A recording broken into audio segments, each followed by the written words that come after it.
So these are the 4 TRS-80s that I've had sitting in my garage for a while. There are 3 Model 3s and 1 Model 4. I found these actually in a pile of hurricane debris on the side of the road.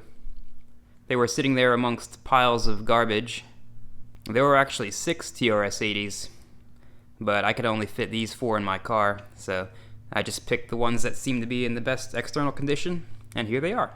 The TRS-80 Model 3 was released in 1980 as a successor to the Model 1. The Model 1 was phased out due to new FCC regulations on RF interference. It didn't meet the new guidelines, so Tandy and Radio Shack had to replace it with something. Since the Model 3 is intended as a replacement for the Model 1, they're mostly compatible with each other. Radio Shack estimates that 80% of the software for the Model 1 is compatible with the Model 3. The Model 3's all-in-one design proved to be an attractive selling point, particularly for educational markets, since it made theft peripherals much more difficult. So if you went to school in the 80s, there's a chance you encountered one of these. If you're wondering about the Model 2, those were a separate line of business-oriented computers, and they're pretty much completely incompatible with the Models 1, 3, and 4.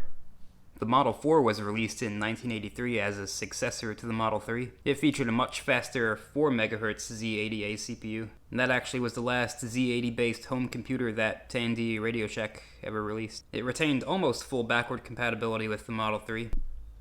And the one I have is badged for 128K of RAM, and that's the highest amount that these shipped with. However, these could be expanded up to 1 MB using third-party expansion kits. Looks like all of my Model 3s are the 48K version, as indicated by this very sad-looking badge, but we'll know for sure once we crack these things open. I would be absolutely delighted to get all 4 of these machines back in working condition, but if that doesn't happen, there's still a good chance I'll end up with at least one working Model 3.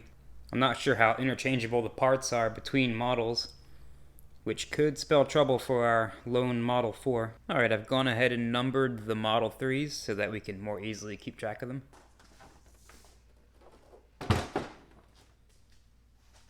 Alright, number 1 is on the healing bench. This is honestly the closest look I've had at these things since I picked them up.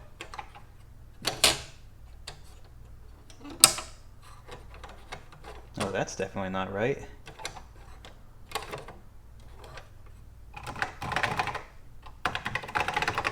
So this is one area of concern. So this machine has definitely seen some heavy use over the years. Paint is just gone. So I'm gonna have to find a way to color match to this gray. Texture wise, everything is pretty flat, so I'm pretty sure I can mimic that texture. Alright, so somebody's already removed the screws from this one, so there's no telling what we're gonna find in here. Alright, so this whole top half comes off and it takes the CRT with it. And when you remove this, you have to be really careful that the neck of the CRT doesn't get caught on a wire or something, because you could easily crack the CRT and then you no longer have a working CRT. So just kind of grab it, and if you feel any slight resistance, just kind of stop pulling and sort it out.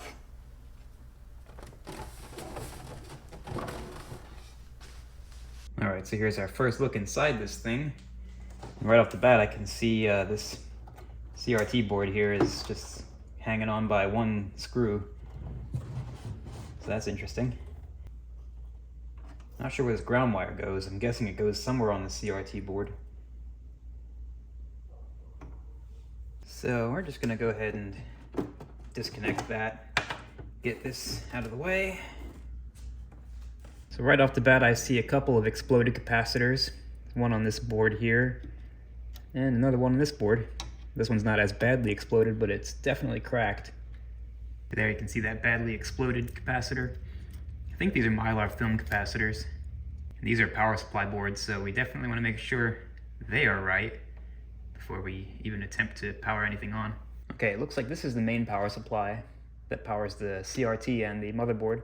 And it looks like this is a sub-power supply for the disk drives. Alright, so next step is I gotta get rid of these disk drives and this disk drive cage in order to get to that power supply.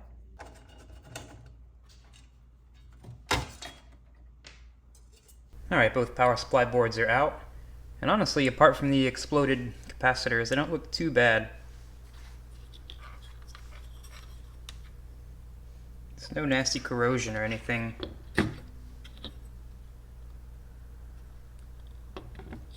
But I definitely want to replace all the electrolytic capacitors, and obviously the exploded ones. I like to fully recap power supplies whenever possible. Capacitors are cheap, and there's just no need to put other components at risk. So I just replace them all. Okay, both power supplies are stable and they're producing the correct voltages. So now I feel a lot more comfortable with testing the rest of this computer. Alright, moving right along, let's go ahead and extract this motherboard. It lives behind all of this shielding.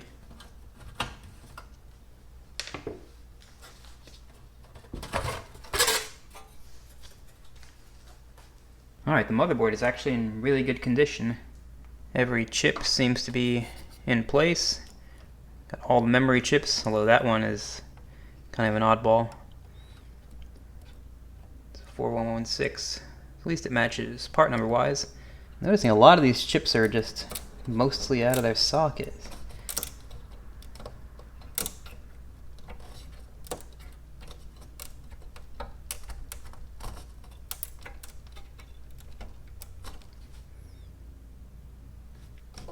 Even the ROM chips are kind of sticking up. Alright, so I'm going to go ahead and take this motherboard completely out and see what's hiding on the other side. Alright, with the motherboard out of the way, we get our first look at the floppy controller. And now I'm starting to see signs of corrosion. Also, this connector seemed to want to start to delaminate when I pulled it off. So hopefully we'll be able to get that back in there. Pretty sure this cable is probably unobtainium by now. So here's our first look at the back of the motherboard. And definitely looks a lot worse than the front. Got quite a bit of corrosion on the solder joints for the memory. But I'm going to go ahead and get this cleaned up and see if we get any life out of it. So to clean the corrosion off the board, I'm just using a little bit of white vinegar with a little bit of baking soda. And then I'm just gonna stiff bristle toothbrush and scrubbing it for a while.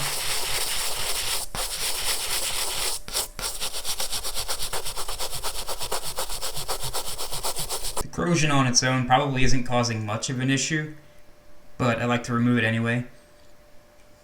It also makes it easier to solder when you're not having to fight through a layer of oxidation. If you do use this method, make sure you thoroughly rinse the board with distilled water, then use compressed air to blow any water out from underneath the components, especially the chips and their sockets. Allow the board to dry for as long as possible, preferably near a fan or a dehumidifier. Alright, I got the motherboard reinstalled and the CRT reconnected, so we're going to see what this thing does.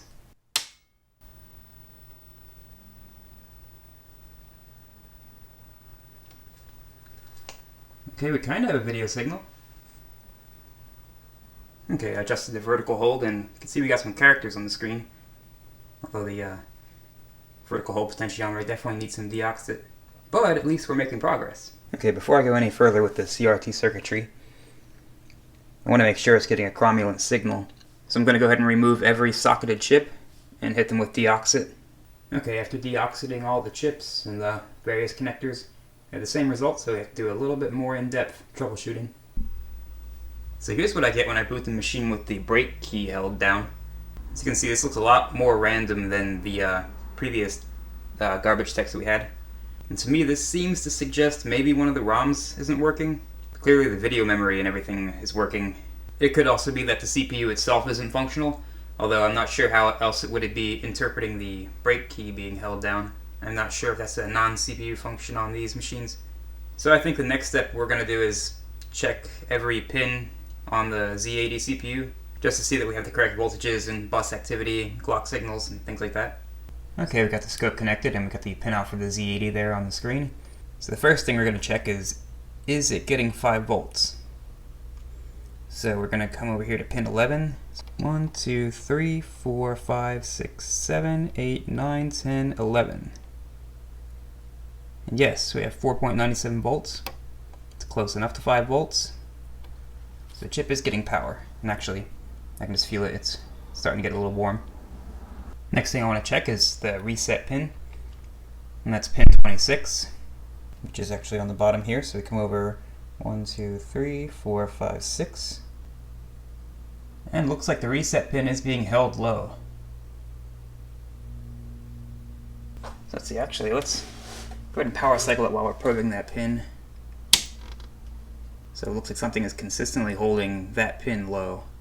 Okay, so we're going to start with the simplest thing that can be holding it in reset, and that would be the keyboard.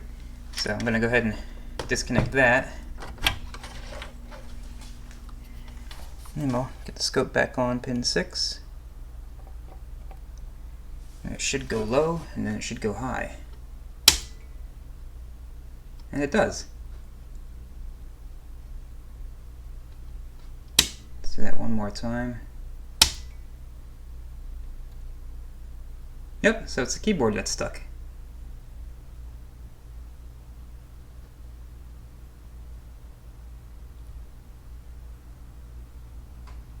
Okay, now that it's out of reset, we should see activity, and we do.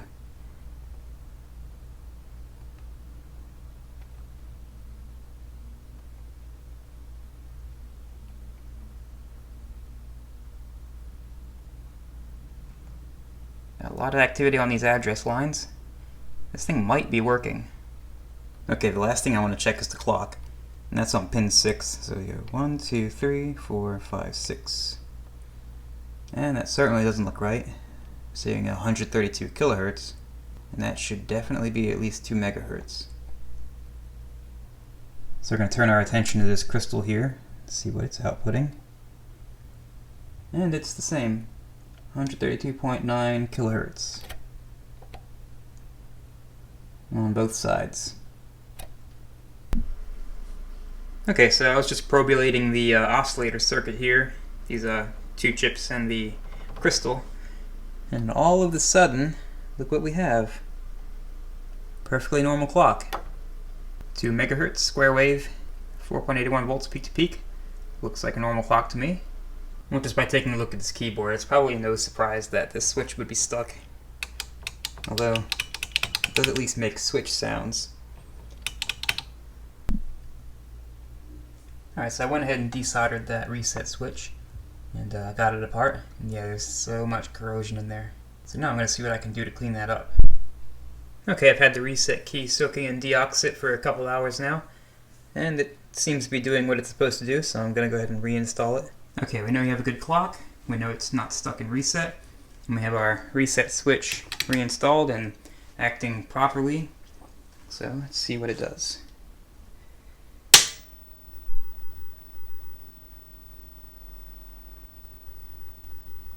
And we got the same chevron garbage pattern. So let's turn it off. Hold the brake key.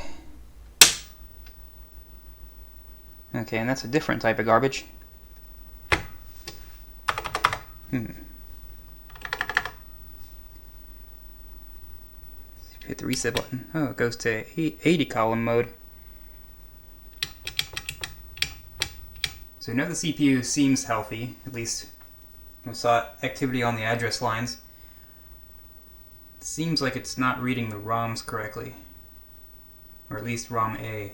Okay, so I went ahead and recapped the entire motherboard.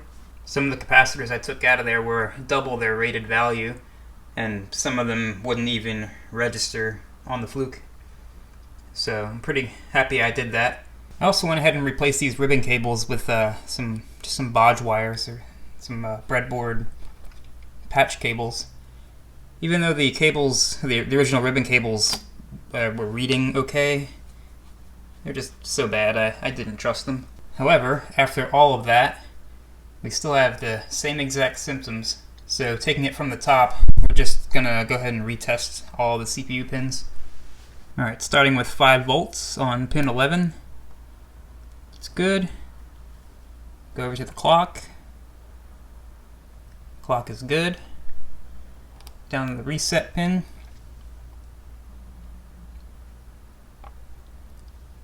And it's good.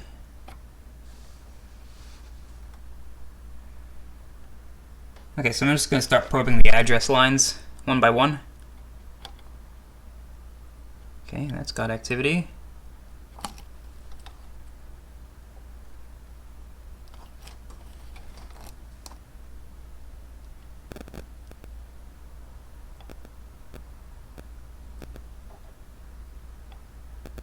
And that's clock.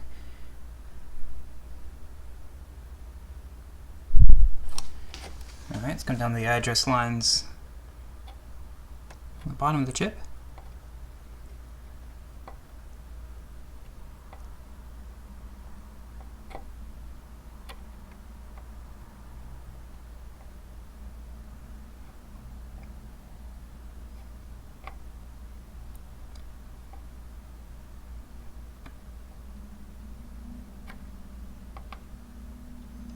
Okay, so all the address lines have activity.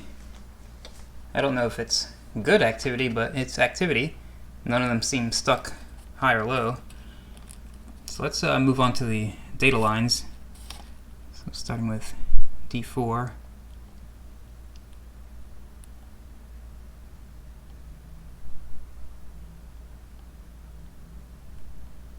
And that's 5 volts.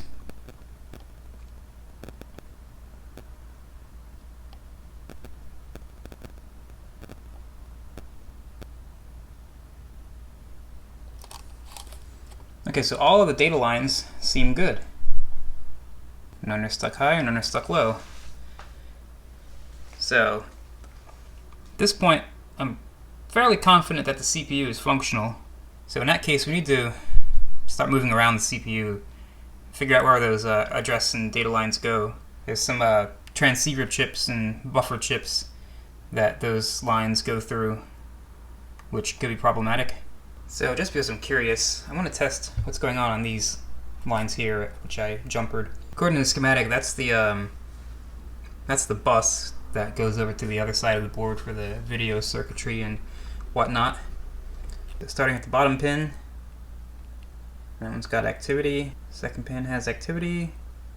Third pin has no activity. I'm pretty sure we should be seeing something there. Oh, wait. No, I just had a dirty connection. Okay, so we have activity on all 8 of those. Okay, so I did a bunch of off-camera testing, just basically tracing down the bus and things like that, looking for anything that's being held high, held low, or any other strange-looking things. I even did some breadboard testing of some of the socketed bus transceiver chips. That really wasn't leading me very far, so I wound up turning to the internet for help. And lucky for me, a YouTube channel, which I recently started binge watching, called Adrian's Digital Basement. He actually co-authored a diagnostic ROM for this specific TRS-80 Model 3. And I've got that ROM burned onto an EEPROM here. So I'm going to go ahead and put this thing in and see what it can tell us. Okay, we got the diagnostic ROM installed, so let's see what it does.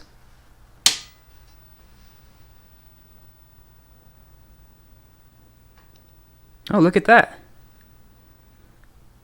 That's the first time I've seen anything that made sense come on this screen.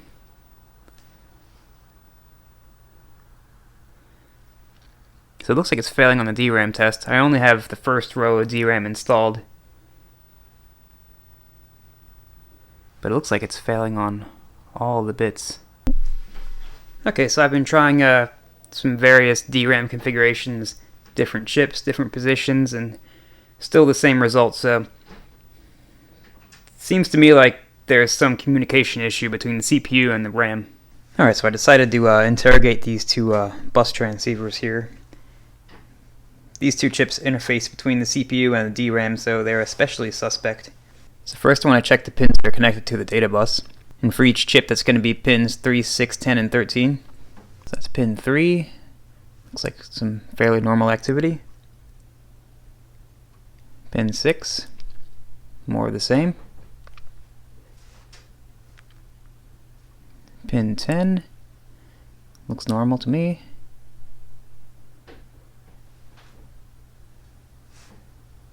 And pin 13. Okay, nothing especially suspect on that side. Let's check all U63. Pin 3 is the same.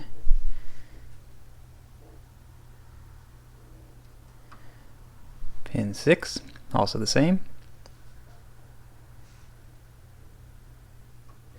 Pin 10, more the same.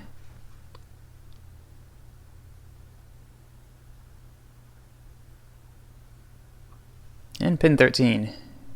All looks normal to me. And now let's check the side of the chip that actually interfaces with the DRAM. So I'm going to start with pin 9. That already looks kind of weird. I don't know what that signal's supposed to look like, but it sure doesn't seem like it should look like that. Let's check the other chip. And that's about the same. Okay, well, moving right along. Let's check pin 11. 11 looks pretty normal. Let's check 11 on the other chip. About the same.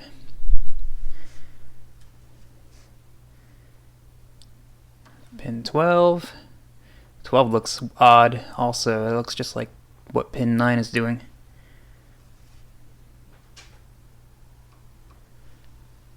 Yeah, same on the other chip. Alright, well, 13, 14.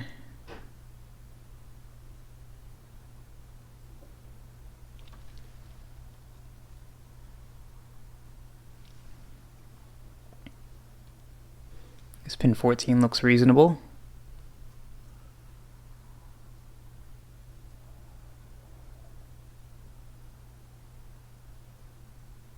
Okay, so now we gotta check 2, 4, 5, and 7. So here's pin 2. Looks normal. Pin 4 looks kinda odd. Let's see what that looks like on the other chip. Also kinda odd.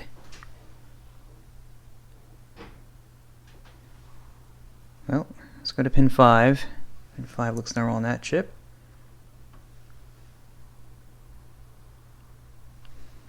And pin 7. Pin 7 looks weird also. And same on the other chip. So what I'm going to do is I'm going to go ahead and socket these. Actually, I do have spares of these chips. So I'm going to get some sockets in here and get some replacement chips in and see if we see any difference. Alright, got those 2 bus transceivers out of there. Got some sockets with my spare 8T26 chips in there. Okay, so now let's take a look at those weird signals again. Let's see, we had trouble on pins 9 and... So we had trouble on pins 9 and 12. So let's boot it up and see. That already looks a lot more normal than it did. There's a much more pronounced square wave there. So the pin 12. Pin 12 also looks somewhat improved.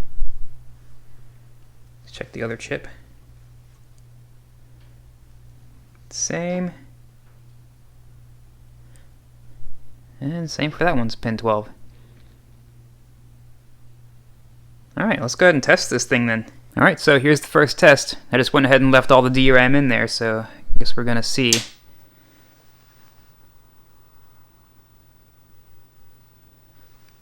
Wait a minute, does that say CAS? Oh, that says CAS. That means this thing's working. Oh, I don't even have the keyboard connected. Timeout.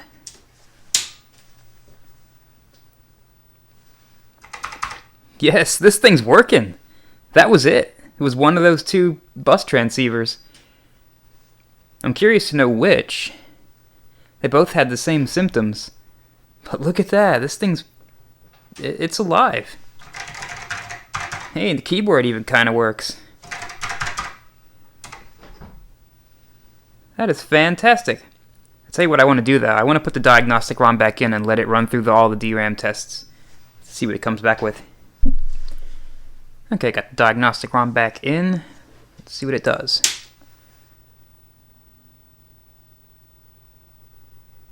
Well, that's not good. It should be going straight to the RAM tests. And actually, it looks like some of those bits might be a little screwed up. I might have bumped that little bridge connector repair thing. Let me give that a little shuffle. Okay, there we go. Yeah, that's all it was. I gotta think of a better solution for that little bus bridge. Okay, well, weirdly enough, it's still coming back with all the same DRAM errors. I guess just enough DRAM is functional for the stock ROM to boot. But right now I am more than happy that this thing is working in the capacity that it even is. Alright, I just put the stock ROM back in just to see and make sure that it's still happy. And it is. Alright, so we got a pretty good starting point for the rest of these repairs.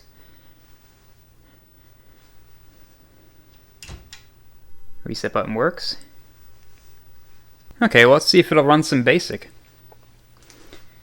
By the way, I apologize for having to record the CRT, but one day I'll have a RetroTink or something. Alright, CAS, memory size, don't care about that. Let's just get it to do a loop or something.